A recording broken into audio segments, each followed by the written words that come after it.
Hey, sorry now. The big question today is what is genocide and what is the Holocaust?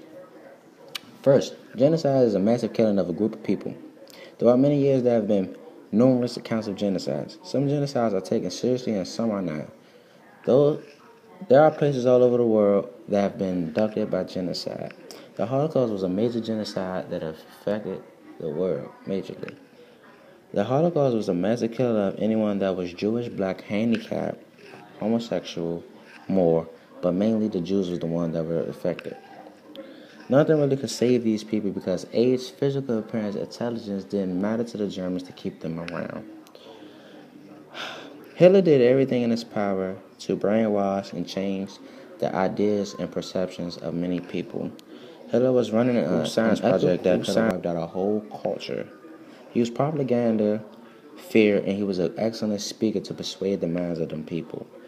If you were a Jew back then, you were as good as dead. In order to understand how Adolf Hitler impacted the world, one must first understand his beliefs. Included in those beliefs were that there was an Aryan race, Germans were better than all, Christians were better than Jews, and communism was evil. The Aryan race Hitler supported was mostly German and British, and the people had to have white skin, blonde hair, and blue eyes. He didn't even fit into his perfect culture. Hitler believed that Jews were the source of all evil. He thought they were going to pollute the blood of the Aryan race. Another group he despised was the communists because he felt that they threatened the Nazi Party. The loss of so many lives deprived the world of unknown geniuses, unknown talents, and a rich variety of people who would have influenced everything. The Holocaust was not only the massacre of Jews, but also of gypsies, dissidents, Catholics, and many more. The Holocaust brought to an end a fallacious concept of eugenics, of racial superiority, and of ethnic superiority. It also awakened the conscience of humanity. It is a reminder of the shame of all those who did not act when they could have, and it is a memorial decay to the many millions whose lives were taken. Margaret Lambert was a Jewish woman living in Germany. She was born on April 12, 1914. She first attended a Jewish school, then a public high school, followed by a preparatory school. She was active in a variety of different sports, ultimately joining sports clubs and doing other activities that involved sports. She was so good at what she did that she got accepted into a German university for sports. However, due to political changes, she was advised to postpone that. Soon after that came a devastating chain of events for her. The anti-Jewish legislation, a dramatic change in her friends' attitude toward her, and her being excluded from any type of sports. Henry Laurent was born in Germany on May 28, 1924. Although Henry has some fond memories of his childhood, many instances of anti-Semitism were among his most vivid recollections. At school, the discrimination and violence worsened as Henry grew older. Mrs. Lambert, you were saying that you were not allowed to compete in the 36 Olympics. Right. So, what was happening with you and your family then?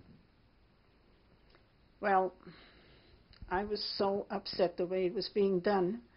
By the way, the other two girls who competed, whom I knew well, they were told that Bergman is injured and cannot compete. That's Bergman meaning you? Me, yes. That was the version that the girls got. And they believed it until much later. So I was very upset about the way, it was a very strenuous 2 years, let's put it that way. I never knew, when I went to those training camps, how will the girls accept me now? Maybe the anti-Semitic propaganda in Germany has caught up with them, or maybe this time they'll make me feel not wanted or whatever. And every night I was thinking, what would happen to me if I do compete? And do I have to stand up on that podium and say Heil Hitler like all the others? It was a terrible time for me. I mean, psychologically, it was very, very rough on me. So when the whole thing was over, in a way, I was very upset. In another way, I was enormously relieved. All of a sudden, I didn't have to worry anymore about the... Very aware of what it was like to be a Jew.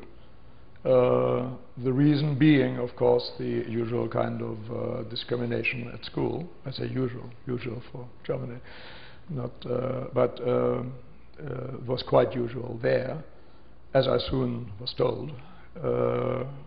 There wasn't any physical abuse, a lot of verbal abuse, more or less forceful, more or less insulting, but always there. I should add that religion in Europe was at that time, and still is to a greater extent than in Anglo-Saxon countries, a much more of a part of one's identity. On every identity document that I know of, whether it was an identity card for use within the country, or a passport, whatever it might be, on the first page among the vital statistics would be religion, and that would be marked. In the same way, this was part of the identity that accompanied you everywhere, school, work, etc. It was not possible even to circumvent that or to escape it.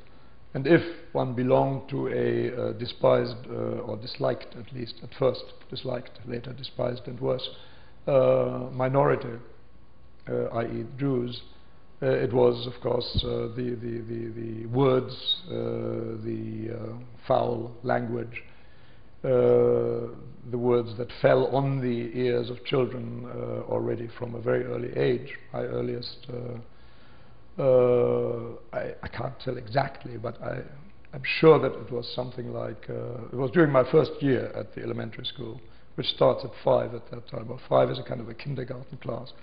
So kindergarten was 5. It was during that year that I heard, on my way home from school, I was walking, wasn't that far, I heard some boys talking loudly behind me, and I heard some words, and repeated again and again, and then the equivalent of, hey you, since I didn't pay any attention, and since I really literally probably didn't know what they were doing and what they were aiming at.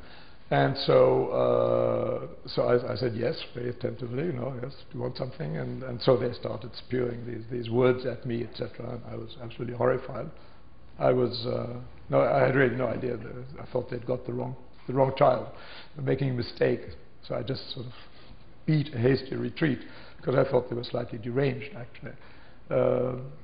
So that was my first experience of practical experience of anti-Semitism, and I wish all others had been as peaceful as that one. To summarize Hitler's beliefs, they were irrational. He thought that exterminated Jews, handicapped, homosexuals, and a few blacks were going to solve Germany's economical issues. As a result, he ended up killing millions of people and himself also.